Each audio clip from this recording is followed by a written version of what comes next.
The other evening was my step into Christmas, when I first find my feet in the middle of the wonderful transformation that occurs every year about this time. It happened when we stumbled across a Salvation Army brass band, complete with bell ringer and red kettle, in Belmont Park of all places, the creaking, clickety-clack of the old wooden roller coaster off in the distance, alongside songs of joy and peace, tuba, trombones, the whole bit. Christmas songs done in Reader Digest style, short and sweet, a verse, a chorus, and out.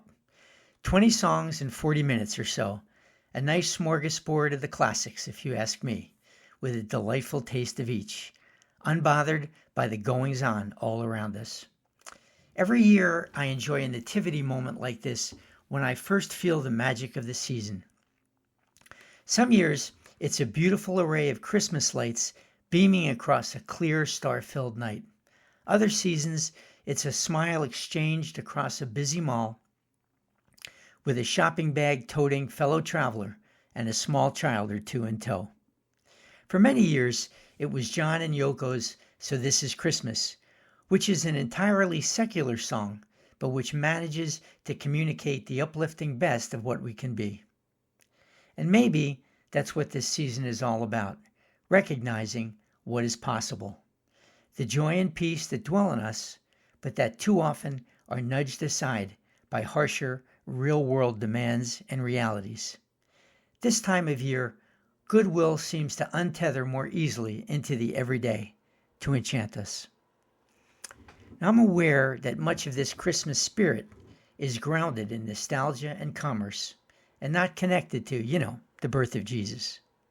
For many years, I did not even consider the reason for the season, as the billboards remind.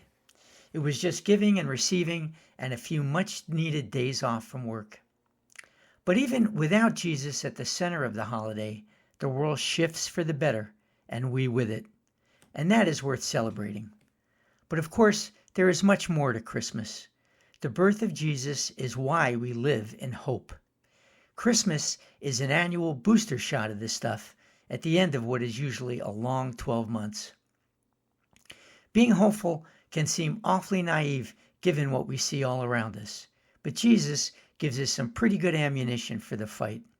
His life and death and rebirth point to something bigger and better, here and hereafter. It's the DNA at the center of everything. It's what we can see and what we can't. The invisible architecture of spinning atoms at our core, the flour and yeast that disappear into the bread we consume that sustains us.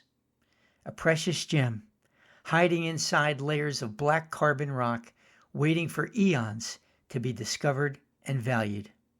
A diamond is not the only thing that is forever. I hope we can all slow down enough to feel the spirit of Christmas this year, at least once or twice, and consider what it really means. It connects us to each other and to the eternal. It reminds us of what is possible and lifts us with a hope that sustains our journey. This is Matthew 1.